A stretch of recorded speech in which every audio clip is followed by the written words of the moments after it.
I have said it once and I'm going to say it again, guys. Alcohol addiction is fucking wicked.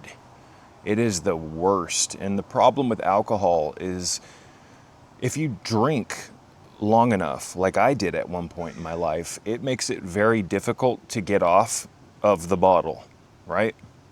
So I think that the wisest approach to sobriety or getting sober for a serious alcoholic is to, number one, seek professional medical attention, and two, like, do your research on how to taper properly. Because with alcohol, guys, the problem with it is that it's one of the most dangerous things to withdraw from. So if you drink inordinate amounts of booze like I did at one point in time and you just up and stop, you can run into not only nasty withdrawals that can traumatize you and fracture your psyche, but it can actually kill you, you guys. People die regularly from extreme alcohol withdrawals. So, like, this is just a really wicked substance, and it's not the substance that's the problem, it's a lack of responsibility. I am to blame for my past with alcohol. I do not believe that addiction is a disease. Many people say that. I actually have a problem with that, thinking that alcoholism, for instance, is like a sickness. No, it's a choice, guys. Alcohol bottles don't grow wings and fly up to your mouth and, see what I'm saying? Like, you have to willingly ingest it. Like, an addictive personality is a choice. So, like, I think, and I'm sure some people are going to have an issue with me saying that I don't think addiction is like a sickness. But I think the more that you think, for instance, like, oh, I'm an addict, I have a disease, I'm sick. I think the more you think like that, the more you, like, that type of victimhood almost makes it easier to remain a drunk or an addict, right? It's a personal choice, guys. And you have the ability to completely terraform your life like that. You can make the decision right now to get sober. You can. And you guys, being a slave to the bottle is no way to live. It is the worst. It is the absolute worst. I got myself into this toxic cycle when I was a drunk, where I would always tell myself, okay, tomorrow I'm not gonna drink. I'm not gonna drink. I'm gonna wake up and I'm gonna change my life. And then I would wake up, and the longer that I was awake, the more that alcohol, like, I craved it, you guys. I loved the whole entire process of it.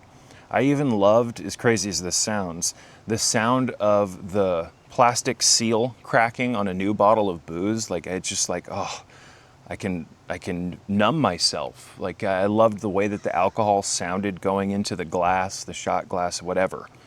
So, like, I fell in love with it, but it's not actual love, because when you think you love something that's killing you, it's actually, it's just toxic as hell, you guys. So you can make the decision right now to change your life and go in a different direction and build yourself up into something completely different, something like a version of yourself where you're not destroying yourself, because alcohol will destroy you undeniably if you drink like I used to. All the power to people who can have a drink and know when to stop. I'm not one of them. When I have one drink, I gotta have all of them. And then when I have all of them, I keep looking for more. It's insane. It's like something like turns on in me when I have one drink, and I just want to guzzle and guzzle and guzzle and guzzle and guzzle. And when you drink like that, you guys, you're playing with some serious fire. Some serious fire. Because as I've said in many of my videos, and I'm going to continue to say it, you give anyone, I don't care who it is, the right amount of booze, and they will turn into a monster. They will turn into a completely different version of themselves. They will lose their moral compass. And it's just amazing the type of things, you guys, that people do under the influence of alcohol. So I want you to also imagine what it must feel like to wake up in a jail cell after you've caused a fatal accident in a drunk driving situation. Imagine what it would feel like, you guys, to just wake up one day and go out with your buddies, drink, and you decided, because your rationality was clouded, to get behind a wheel And you were so confident, right? I'm going to go drive. I'm going to go pick this up. I'm going to go drop this person off, or I got to go home. So imagine what that would be like to get blasted, get in a vehicle, and then get on the freeway, for instance, cause a massive accident, a fatal accident, but you're so blackout drunk that you don't even know what's going on while you're doing it. And then you get taken to jail, and you pass out in the jail cell, and you wake up and you're starting to sober up. Imagine what it would be like to wake up like that and go, where the hell am I? What the fuck is this? Because a lot of people that are in these situations that cause these accidents, they're so drunk they don't really know what happened or what's going on until they sober up or start sobering up. So imagine what it would be like to fucking start sobering up in a jail cell, not knowing why you're there, just for some officers to come in and give you, the information. I'm sorry, sir. Do you know what happened? You caused a massive fatal accident and you killed 3 people, or you killed a family, etc. Imagine what that would be like, you guys. And one bad decision, one stupid bad night out, you guys, wound you up in jail probably for the rest of your life. And there are so many people in that situation right now. So yeah, you're going to be sober now because you're forced to, right? Because now you're behind bars. Alcohol is it's a horrible, horrible substance, you guys. But again, I can't blame the booze. For me personally, I can only blame myself for drinking the way that I did.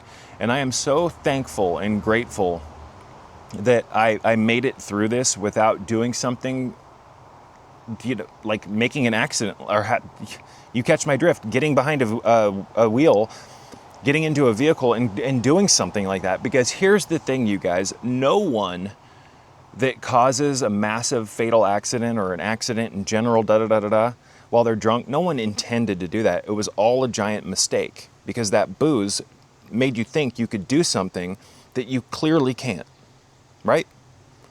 So, you got to get sober. You can get sober and build yourself up into a completely different version of yourself, where you have clarity. You have your health, guys. Your health, your mental health, your spiritual health, your physical health. Alcohol is it's the dumbest shit ever. And there's a cultural kind of obsession with this. You can get it at gas stations. You can get it at pretty much any corner mart. It's all over the place, you guys. It's wild. There are so many things that are more or less lethal. There are so many things that are beneficial that have been made illegal, yet this substance that causes more wreckage than goodness, it's in every supermarket. It's at gas stations, again, etc. Now, I don't think that booze should ever be made illegal, because again, it's not the alcohol that's the problem. It's a lack of human responsibility. I am 1000% to blame for every stupid thing that I did while I was drunk, and I did a lot of stupid shit, and I am so grateful that I somehow made it through without causing irreversible damage, etc. to myself, to others, you name it. So, it's just, in the withdrawals too, you guys, the longer you drink, the harder it is to get off of that drink. And you can cause so much trauma to yourself getting sober, going through withdrawals, that you can cause irreversible damage to your psyche that can take sometimes years to repair. But I'm here to tell you that if you get on the path and you stay on the path, you can build yourself up, and you can get to a point where you feel 100,000 times better than you've ever felt before, because booze ain't gonna do it for you, you guys. It's just not. So, do you want to go through alcohol hallucinosis? I had visual hallucinations, tactile hallucinations, auditory hallucinations. I had the shakes, tremors. I've told the story before about how there was this weird rash that started emanating or developing over my liver, and it was like it was sentient. I was staring in this bathroom mirror at the time, in this rash. I looked at myself in the mirror because I thought I was dying. I was in the middle of my withdrawals. I was pacing around the house just panicking, sweating my ass off. And for some weird reason, I thought that, or how would I explain this? I was pacing because I couldn't sit still. The more I sat still, the more insane the withdrawals felt. I was having all these visions, visual hallucinations, mental hallucinations when I'd close my eyes to try to sleep, because that's all I wanted to do is just sleep it off. You can't, you guys. When you try to sleep, it makes it worse. So I was just pacing around the house, sweating my ass off, shaking like a crazy person. And I went into the bathroom at one point and just stared at myself in the mirror to try to collect myself. And as I'm staring at myself in the mirror, I noticed this like purplish red rash, like hovering, or it was on top of where my liver is, on my skin. And I'm like, what the fuck is that? And the more I looked at it, the darker it got. And it was breathing and undulating and moving like it was sentient. And it started to get bigger, and then it started to crawl all over my body. And at one point, it went all the way up my chest and latched onto my neck and just was doing this. It was rhythmically moving just the way my hand is and latching onto me. That rash moved all over my body, and while this was happening, the hue of my skin was getting like a purplish blue. It was becoming blue. And I'm thinking, I'm dying. I'm fucking dying. So I cannot even begin to tell you how hard I prayed during this experience, begging God that if you please just let me live, I will rebuild myself. What's up, Titan? Hey, what are you doing, buddy? Hey. Hi, bud. Oh, it's good to see you, Titan. This is Titan. Okay, buddy. Good to see you. But I like begging God, if you let me live, I will rebuild myself, and I'll do my best to try to inspire others to get sober. And like somehow, some way, I made it through those experiences. There's fucking bugs everywhere this time of year out here. But like no amount of words can even begin to describe what these withdrawals are like, you guys. Like no amount of words. There is so much data going through your mind. You are processing so much. You're put into a very alien state of consciousness, and I don't mean extraterrestrial. I mean like alien, foreign to you. You've never gone through this before. And the magnitude of how strange you feel is so traumatizing that again, like I said earlier, it can easily fracture the mind. It took me quite a bit of time to recover. But I did. Anybody can recover as long as you haven't done too much damage. So for me, like I got to the point where I was drinking over a fifth every day. And it got to the point where there were times where I was drinking a little over a handle, which I think is 2/5. So and there was times where I drank a hell of a lot more than that. And I was drinking at one point 24 hours a day. I was drunk 24 hours a day for prolonged periods. I'd wake up, slam booze, go back to bed. There's a deer over there. I was just always drunk. Always. So when you're drunk 24/7 for 2 months or more, and you just up and stop putting the booze in your system, you guys, you think that you've experienced hell? You have no clue. No clue. So, like if you're not drinking that like massive amounts of booze like I was, and you want to get sober, you should be thankful, because it's going to be a hell of a lot easier to get through this. Right? Your degree of withdrawals are going to be directly predicated upon how much you drink. And how much you drink also is largely indicative of how much, or like whether you should taper or not. Like if you're drinking like 1 or 2 beers a night and you've done that for a prolonged period, there's a good chance you can just stop without tapering. I'm not suggesting that you do this by any means, but like 1 or 2 beers, like that's not enough, for instance, to cause delirium tremens, which is what I went through. Delirium tremens is the most lethal and dangerous form of alcohol withdrawals. You have to drink a lot of alcohol to go through this. A lot. And you usually have to drink for a really long period of time.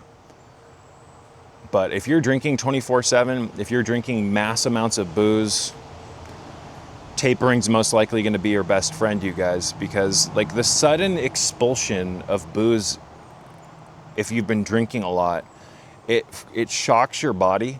Your body's expecting the ethanol, and when it doesn't get it, it throws your body into a deep state of trauma. So again, professional medical attention is the way. Like, don't take your life for granted, you guys. Don't. There are so many valid tools that Western medicine can provide to minimize the trauma that you go through when you get sober. It's amazing, these type of tools, guys. So I have some serious gripes with Western medicine, allopathic medicine, but I'm telling you right now, you guys, for addiction recovery, they've got it pretty much nailed down, and I'm sure it's just going to get better over time as new breakthroughs are made, you name it. Because I can assure you that you're not going to want to go through these extreme withdrawals. If some of you guys who watch my videos have, you know what it's like, but to try to explain what this is like to someone who's never gone through it, like, you can't. You just can't. You are thrown into a completely different state of consciousness, and it's not enjoyable at all. And as I mentioned earlier, all you want to do while you're going through these experiences is just close your eyes and sleep it off. You'd think that you could sleep during these experiences. Good luck. Good fucking luck. You are not going to be able to sleep.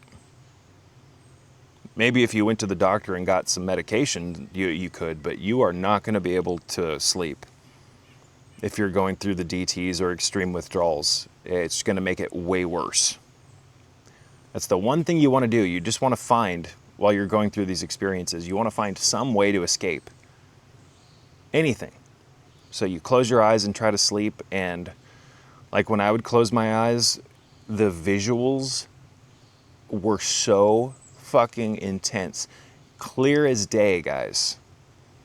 My entire visual field with my eyes closed would open up, and I would see these like Victorian era like ballroom dances, and I could see everything. I could see the people dancing, all like the old dresses that the women would wear. I could see them and like what they were wearing. I could see like these, like a saloon with a bar and the bartender, and I was watching this scene from like ancient history unfold, and then it would go from that to like an ancient Egyptian.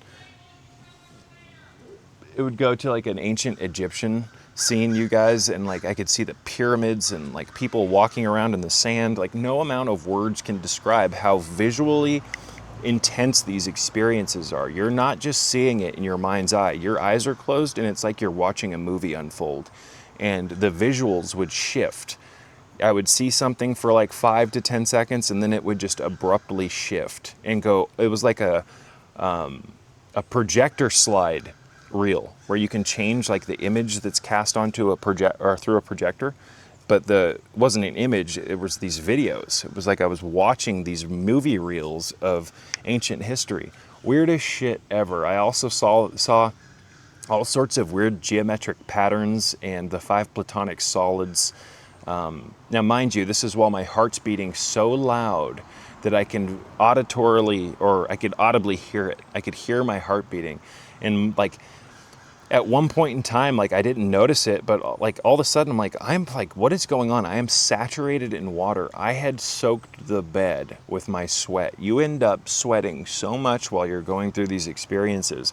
And like at one point I'm laying on the bed just covered in sweat, and I try to get up, and it feels like I just sink down into the earth. I felt like I was going down and down and down and down, and that I was pinned down. I just couldn't get up. And then it started feeling like I was spinning, like on one of those NASA test simulator things where they put you in that machine and it spins you around. Like I lost my sense of like gravitational equilibrium, if you will. It's not the best way to describe it, but it's like I couldn't get up. I didn't know which way was up, which way was down, spinning, sweating my ass off. And then I'd finally get up and pace around the house. I did this weird shit where I would go into like corners of rooms and in a fetal position, just lay there, because what I found is that there were certain positions that I could sit in that didn't get rid of the withdrawals, but it made it like a little bit less intense, just slightly. And when you're going through a fucking mind fuck like this, you guys, even a slight reduction of 1/10% feels like a sense of relief to some extent. But man, were those experiences crazy, you guys. My God. My God. Like, I had some serious problems. I knew someone who brought back a bunch of Everclear from I think it was Oregon, and that stuff's like rubbing alcohol, and I would just slam that. I drank that bottle, which was a fifth, in a very short amount of time, and just like, I don't know if you guys have ever had real Everclear. You can buy it in most states, I think, but a lot of the Everclear being sold, for instance, in like California, I think they sell it in California, but it's not like true Everclear that's like almost 200 proof, I think. It's pretty much just like alcohol, 100% alcohol. You ever had, it's like putting rubbing alcohol in your mouth. Like, you take a shot of that and you can feel it like just burning holes through your digestive system. That stuff is so fucking strong. It's amazing how strong that stuff is. But yeah, like I've done some of the dumbest shit ever. The dumbest shit I've ever done, excuse me, was under the influence of alcohol. And it got to the point where if I drank one night and woke up the following day without doing something stupid, like I was like, it would shock me. It's like, wow, I finally had a good day, or I finally had a decent night. The one thing I hated the most, or one of the things I hated the most about alcohol, hey Titan, come here, buddy, is the lack of control. And what I mean by that is, do you know what it's like to wake up and not know what the fuck you did the following night? It's like, what did I do? Did I hurt someone?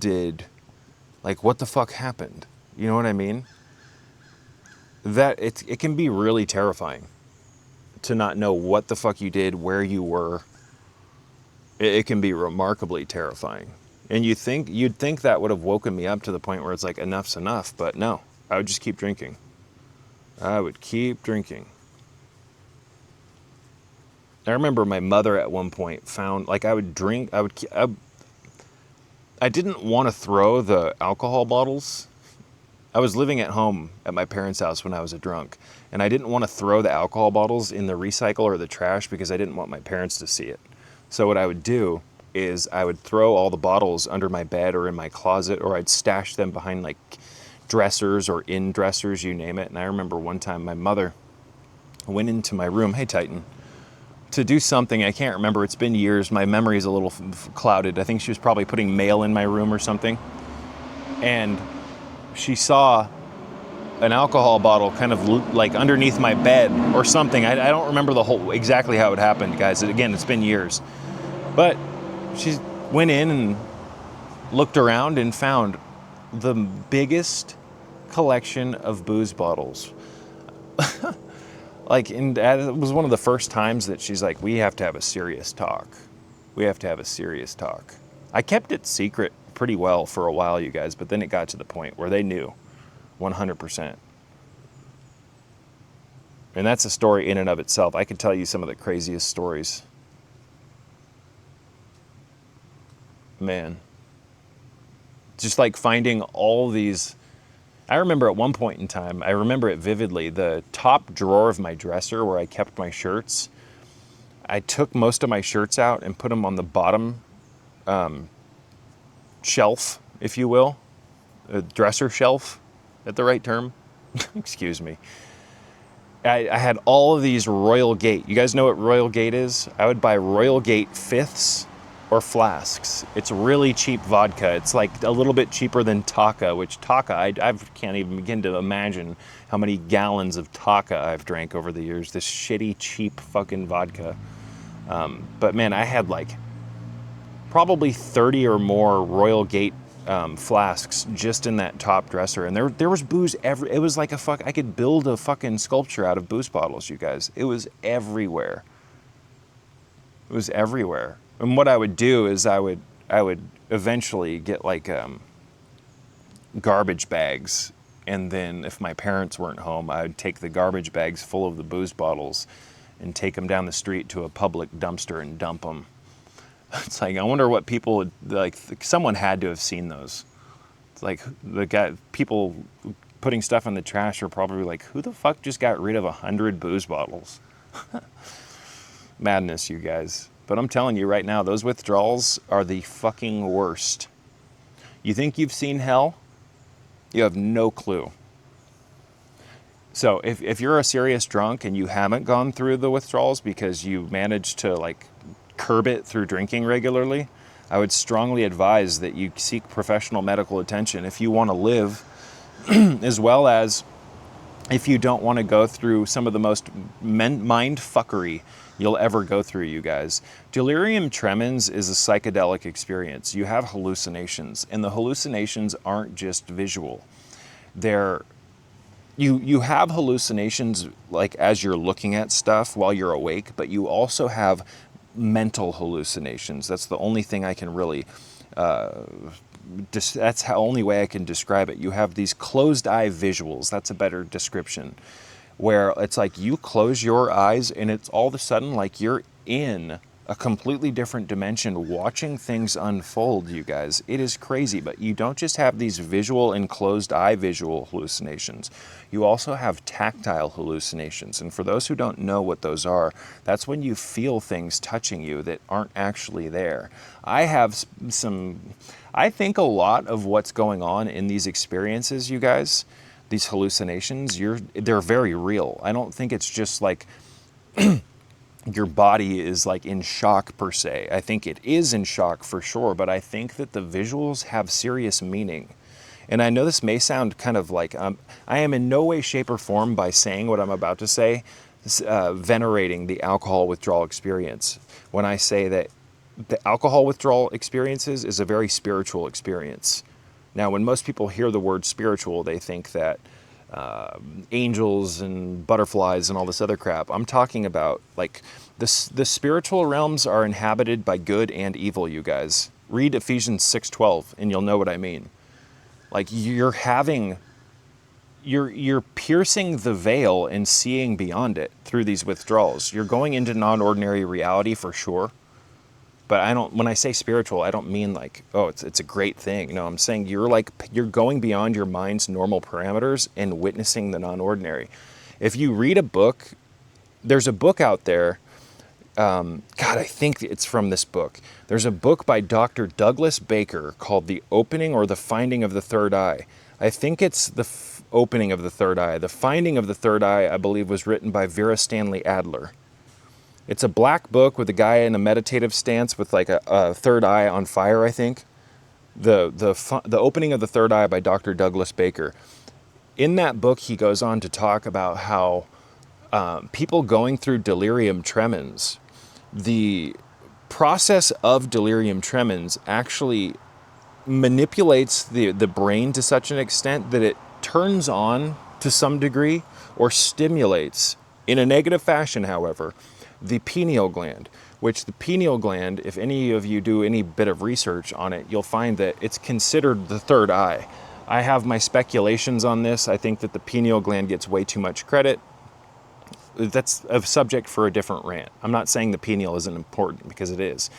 But it's like people focus on that when in fact like these mystical experiences involve the entire brain, the entire biology. It's not just one gland. But he talks about, I'm almost positive in that book, that alcohol withdrawals, delirium tremens, stimulates the third eye, and it becomes very active. It overstimulates the pineal gland. Now, delirium tremens is often synonymous with near-death experiences as well.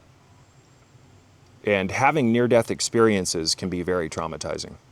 Because when you think you're dying for like hours on end, you guys, that does severe, or it can do severe psychological damage to the very infrastructure of your mind, your psyche. When you think that you're dying for hours on end and you think you're about to drop at any moment, it is the most intense experience you will ever go through. And you think you're dying and you don't want to. Every part of you is fighting it off. And this prolonged near-death experience is accompanied with the most profound feelings of guilt that you did this to yourself, the most profound feeling of like missing your mark, if you catch my drift.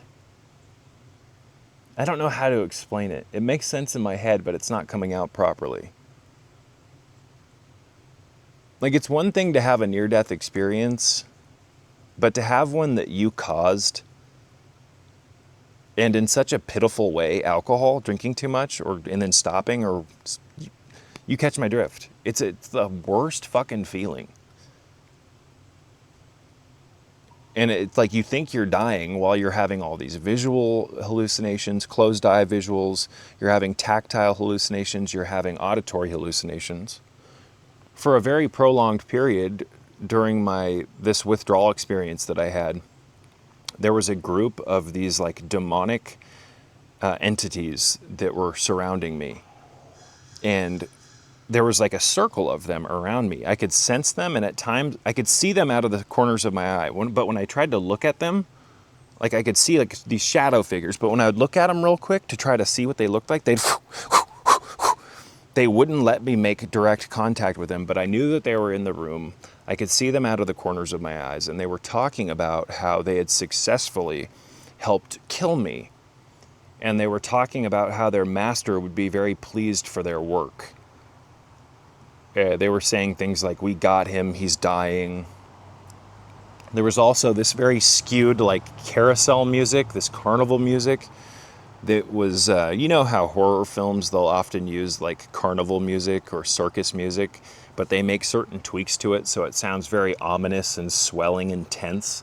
There was this weird music like that, and these entities were in the room. I am convinced that this was not just a hallucination, you guys. I could hear them, I could see them, I could feel them. It was like they were surrounding me and watching over this death experience.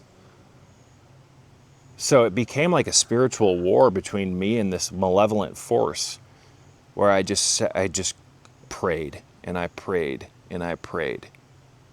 God, if you allow me to make it through this, I will do my best to change people's lives by inspiring people to get sober. I will use these experiences, God, to try to educate people, and I will do my best to build something that can help other people. Please let me get through this, please. Man, insane.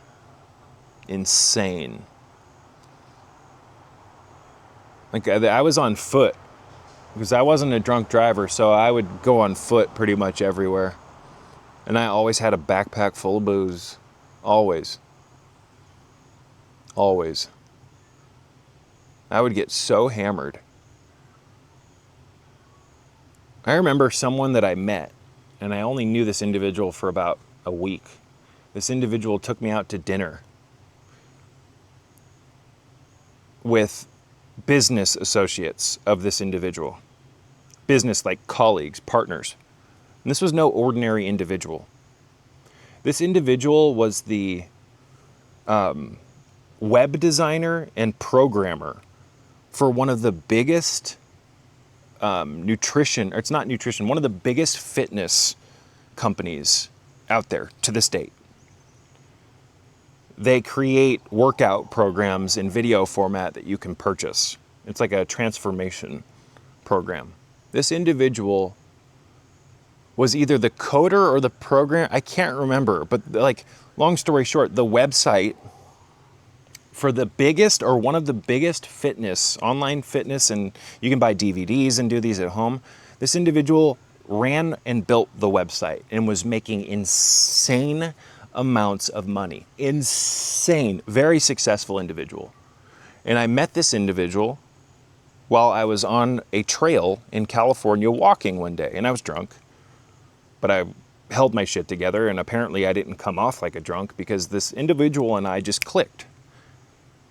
And I started hanging out with this individual, and in a short amount of time got pretty close. And this particular person, I'm not going to name names, I'm not going to say genders either, because I want to keep this individual's information private, decided, hey, I want you to come to dinner with me and the people I work with. Like, these were like big time, very financially successful people. And I told myself that I wasn't going to drink when I went out to this dinner. But as dinner time got closer, I became more anxious. And I didn't want to come off like an anxious dweeb. So I remember I had a few shots of booze and left the booze at home. But I had a nice buzz going when I was at this dinner. And they had pitchers of alcohol, like pitchers of nice, like expensive beer on the tables. And it's like, God, I don't want to drink in front of them, but I got to have one. I drank so much booze that night and got so wasted and made such an ass out of myself. And I think back at it and it's like, this was a God's way of leading me to an opportunity where I could have done something incredible. I could have like tried to like talk my way into working for these people. I could have pitched them ideas, but I got so blasted and so drunk that I pretty much looked like a fucking toddler in front of these bigwigs. Fucking toddler. Blew that chance. I mean, again, I don't have cable currently, and I haven't watched TV for a really long time, but there was a period of time where this group of people, their product that they were responsible for working on and bringing to the world, it was all over the television. These people were making millions and millions of dollars. Got so blasted that I couldn't even speak properly. And I had this thing where it's like I would drink because I wanted to mitigate my anxiety, but what I'd found is that if I had just enough alcohol where I drank just a little bit too much, my anxiety would actually elevate 10,000-fold. So if I had just the right amount of booze, I was not anxious, but if I drank just too much, that anxiety was worse than it would be if I hadn't drank. Right? So I would drink often to mitigate anxiety, but if I drank too much, my anxiety was 10,000-fold worse than it was when I was sober. Like, I just made such a huge ass out of myself in front of these people, like looking like a fucking toddler. And it was shortly thereafter, about 2 weeks after, that I had a falling out with this individual, and it was all my fault. It was all my fault.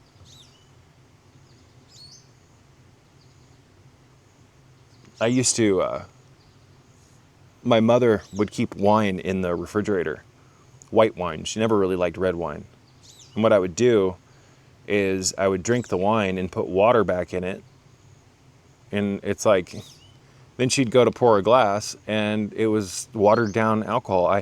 I would drink whatever I could. I've told the story, I believe, before, that my brother brewed beer. And he had this amazing, very expensive beer brewing setup with like 3 kegs attached to it, like a heating kettle, all this crazy stuff, like a fucking alchemy lab, something out of Breaking Bad. It was really cool.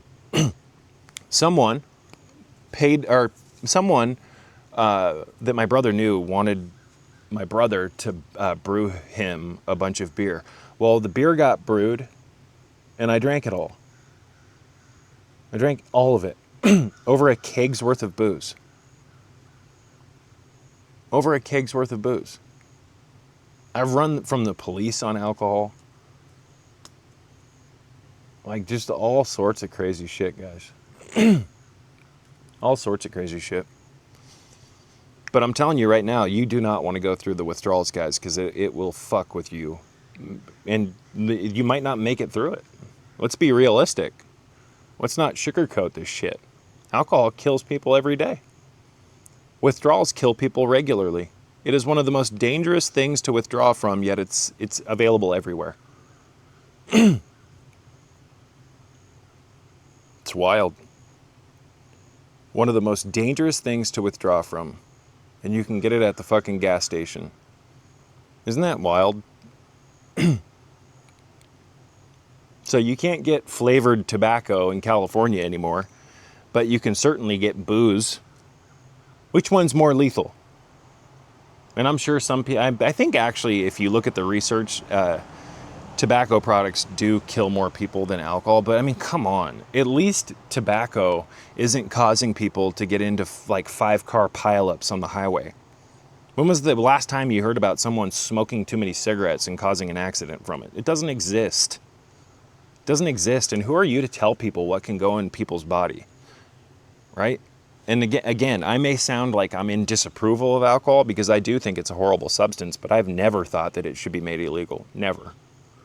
Because it's not alcohol's problem, as I mentioned at the beginning in the middle of this video. It's a lack of responsibility. And I do not, again, believe that alcohol is a disease or alcoholism. I think that's nonsensical, and the more you think like that, the more you feel justified in your actions. I'm a victim, I'm sick, I have to drink, I need my medicine, wah, wah, wah. No, it's a choice, guys. It's a choice. Enough. Enough is enough. I'm tired of that crap. I think that by believing that, you cripple yourself. So uplift yourself, build yourself up into something better. Check my videos out, you guys. I've got a large archive of these videos. We're just getting started with addiction and alcoholism content. There's a lot more to come. I'm going to wrap this one up because my SD card's almost full. If you like the videos, guys, please hit the like button. Please comment. The more you like these videos, the more you engage with them through commenting, the more the algorithm prioritizes them. And last but not least, check out my website, sobershrine.com. It's going to launch soon. Again, that's sobershrine.com. Also, go over to serpentsource.com. Links in the description box below, and sign up for the free monthly newsletter. That website's also about to launch. I'm doing 1,000 different things simultaneously, so I'm trying to get all this stuff done. I apologize for the websites taking a little bit longer than I wanted them to get online, but my life right now it's the busiest and most stressful time of my life. But it's in that we can I'm grateful for it. Long story short, and last but not least, if you enjoy the channel, if you want to support the channel by donating, there's a link to my PayPal in the description box below. Every penny I'm appreciative for, you guys. If you need somewhere to donate to and you want it to go to a good cause, please consider donating to the Sacred Serpent Project here on YouTube. Again, my link is in the description box below. Donations right now help with food. Like any donation that comes my way, it goes towards food. So if you want to feed the snake, links in the description box below. Until next time, you guys. Peace be with you all.